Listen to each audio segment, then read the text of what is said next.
जय जगन्नाथ। भारत की और विश्व की सारी सनातन धर्मी भक्त लोगों को मेरा सादर प्रणाम।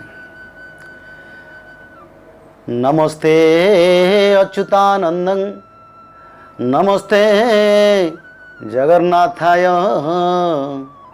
नमो जसवंतानंतं बलराम, नमो नमो बलराम, नमो नमो। जय जगन्नाथ।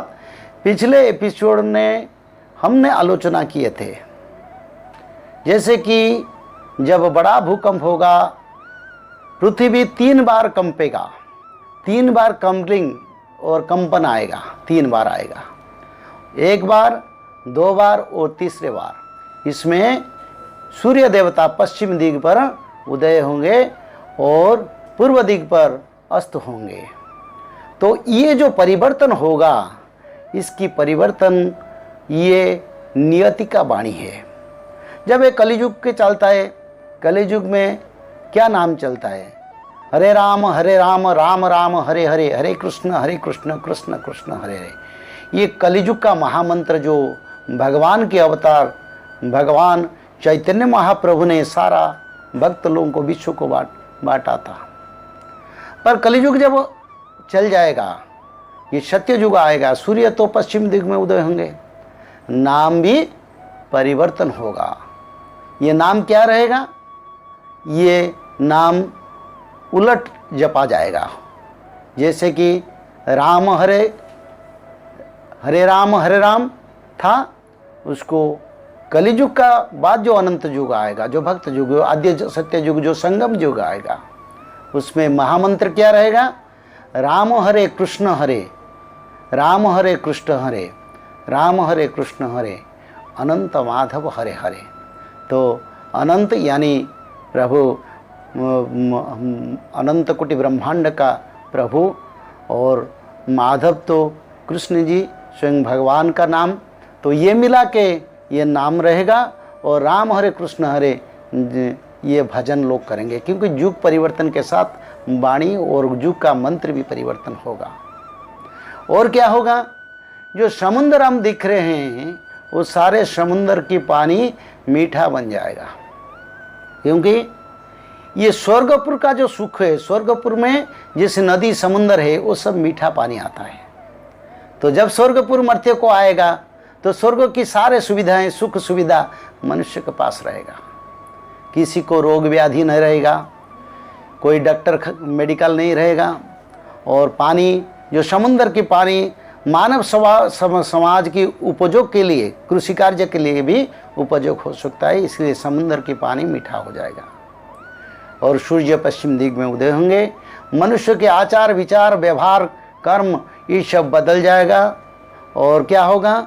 और सूर्य का जो रश्मि है, जो प्रखर रश्मि आज सूर्य देवता का हो रहा है, ये प्रखर रश्मि सूर्य देवता का नहीं रहेगा, क्योंकि स्वर्ग में जितना तापमान रहता है, जितना आनंद मिलता है, जो ठंडी मौसम आता है, सारा विश्व में ऐसा मौसम रहेगा। और भगवान की इच्छा से सूर्य देवता का किरण भक्त लोगों के लिए, मानव समाज के लिए आनंददायक होगा, कष्टदायक नहीं होगा।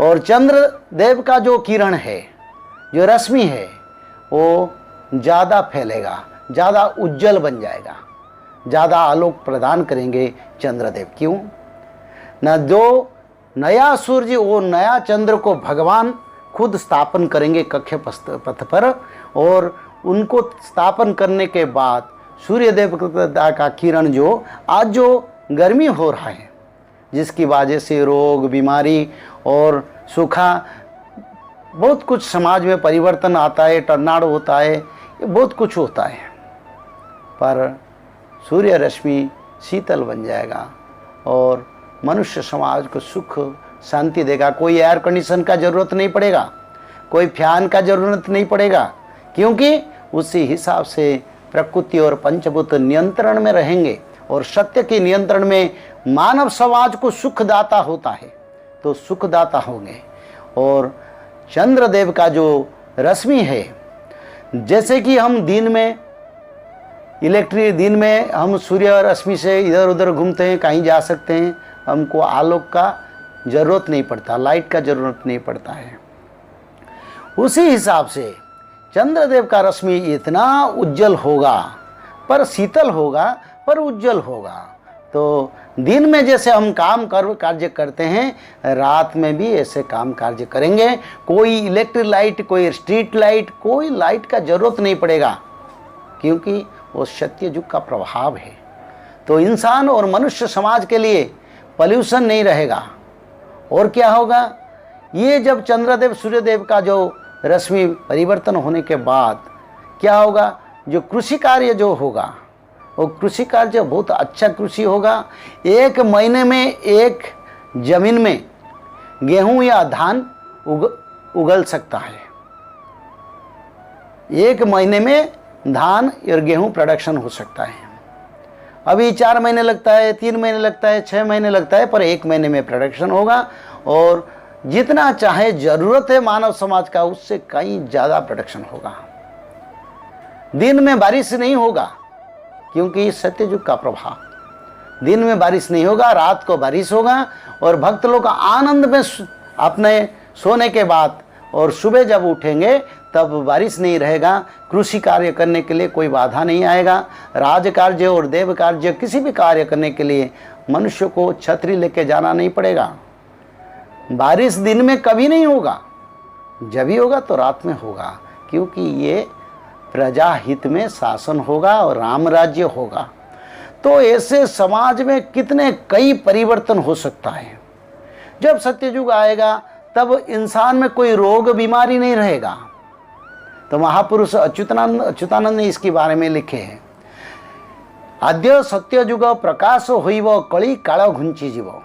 यानी सत्ययुग का शुरू संगम युग, जिसको हम संगम युग बोलते हैं, और सत्ययुग से पहले आद्य यानी जो प्री सत्ययुग शुरू होगा।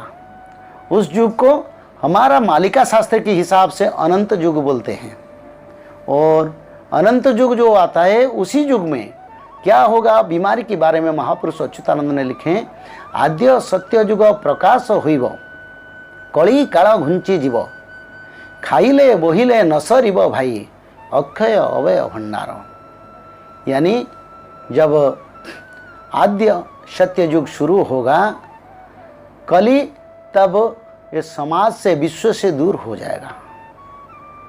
आद्य सत्ययुग प्रकाश होइब कली काल घुंची जीव। यानी कली ये दुनिया से सफा हो जाएगा, उसका संहार हो जाएगा, उसको प्रभु यहाँ से निकाल देंगे।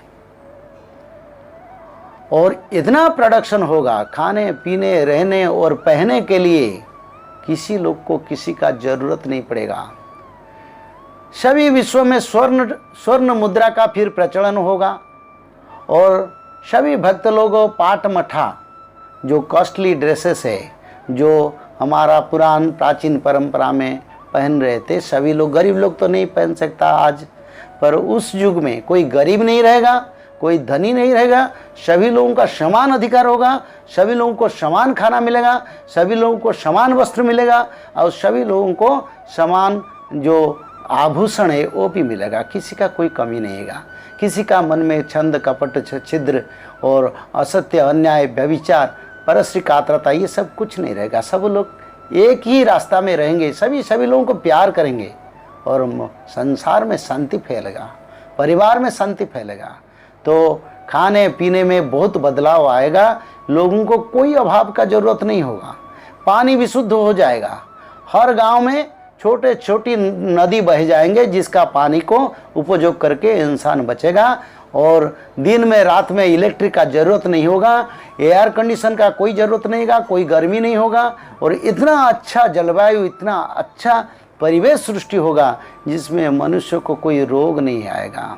तो इसके बारे में महापुरुष अच्युतानंद ने लिखे हैं, नर इबे रोगी सर्वे हेवे त्यागी संयमी पुरुष सुंदर। यानी एक भी बीमारी आदमी उस युग में नहीं रहेंगे। जो जिसका पास अब तक बीमारी है, ये भी समझ लीजिए, जो भक्त है उसको बीमारी है, उसको उम्र हो गया उसको ज़्यादा उम्र हो गया, उसको बीमारी आ गया, बहुत बीमारी से परेशान है। पर कलियुग के जब अंत होगा, प्रभु जब आद्य सत्य युग आरंभ करेंगे, तब ये बीमारी किसी का पास नहीं रहेगा, किसी को मेडिकल जाना नहीं पड़ेगा, मेडिकल बनाना भी नहीं पड़ेगा। सभी लोग दिव्य पुरुष बन जाएंगे, सभी लोगों के पास बल बीर्ज और सुंदरता की प्रकाश होगा, सब दिव्य मानव की तरह दिखाई देंगे, इच्छा के हिसाब से काम करेंगे। तो आज तो समय हो गया, फिर अगले एपिसोड में जब सत्ययुग आएगा क्या परिवर्तन होगा, इसके बारे में फिर हम आलोचना करेंगे। जय जगन्नाथ, जय बलभद्र, जय मां सुभद्रे।